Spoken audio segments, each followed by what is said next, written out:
জিনিস, এই প্রশ্নটা বারবার উঠে আসছে, সেটা হচ্ছে যে saline, if I am not wrong, ডাক্তারবাবু আছেন উনি ক্লারিফাই করবেন, যে কর্ণাটক গভর্নমেন্ট রীতিমতো ব্যান করেছে ফর 3 ইয়ার্স, 3 বছরের জন্য ব্যান করে দিল, এবং সেটা হচ্ছে করেছে মার্চে যে জিনিসটা ব্যান হলো সেই জিনিসটা 9 মাস লাগছে আর একটা সরকারের, পশ্চিমবঙ্গ সরকারের সেটাকে ব্যান করতে এবং ইমপ্লিমেন্ট করতে। আর এখান থেকে জয়বাবু একটু সংযোজন করব একটা বিষয়, যে জুন মাসে কিন্তু এই স্টেট ড্রাগ কন্ট্রোল রিসার্চ ল্যাবরেটরির কাছে কর্ণাটক সরকার তারা কিন্তু পাঠিয়েছিল স্যাম্পল। শুধু তাই না, আরেকটা জিনিস বলি, সেটা হচ্ছে যে state drug controller doctor S Umesh, তাকে সাসপেন্ড করা হলো। একদম। আমার প্রশ্ন একটাই, যে পশ্চিমবঙ্গের সরকার কোন কোন ব্যক্তির এগেইনস্টে অ্যাকশন নিলেন, হেলথ মিনিস্ট্রি কি কি অ্যাকশন নিলেন? আজকে পশ্চিমবঙ্গ সরকার যদি একটা ব্যান হয়ে যাওয়া ওষুধ, স্যালাইন সাধারণ মানুষের চিকিৎসার জন্য তার শরীরে ঢুকে যাচ্ছে, সেটা যদি আটকাতে না পারে, তাহলে এর থেকে বড় ব্যর্থতা আর কি হতে পারে? ওইখানে যেটা আমি শুনেছি সেটা হচ্ছে ইমিডিয়েট আগে স্টপ করা হয়েছে, যে এইটাকে স্টপ করো, তারপর আমরা ইনভেস্টিগেট করব।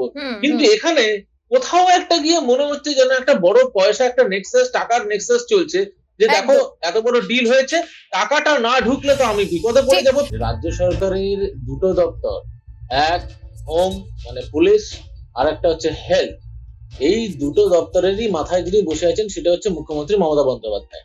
যে কোনো এরকম যখন মিসআপ হয়ে যায়, তখন আমরা দেখেছি, যদি পুলিশ প্রশাসনের ঘটনা হয় তখন দেখছি জুনিয়র যারা একদম পুলিশ অফিসাররা আছে, থানার ওসি, তাদের উপরে দায় ঠেলা হয়। আবার ঠিক এরকম মেডিকেল হেলথ কন্ডিশন যখন হচ্ছে, আজকে আমরা দেখছি কি এই ডাক্তারদের যারা হসপিটালে সার্ভ করেন তাদের উপরে দোষটা ঠেলে দেওয়া হচ্ছে। আগেও আমরা দেখেছি, আজকে আবার রিপিটেশন দেখলাম। ডাক্তারবাবু আরো ভালো বলতে পারবেন, যে ইনফরমেশনটা আমাদের কাছে এখন আসছে সেটা হচ্ছে স্যালাইন, ব্যাচ নাম্বার, এইসব দিয়ে মুচলেখা লেখানো হয়েছে পেশেন্ট পার্টির কাছ থেকে।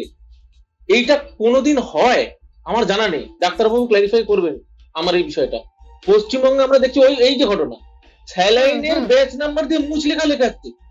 তার মানে কি, ওনারা কি জানতেন এটা সাইড এফেক্টস হতে পারে? ডাক্তারবাবুরা তারা জানেন যে একটা জুনিয়র ডাক্তারকে সিনিয়রের সুপারভিশনের আন্ডারে একটা ওটি করতে হবে, আর আপনি আজকে দেখাচ্ছেন বিজ্ঞপ্তি করে দিল যে এরা ওটি করতে পারবে না।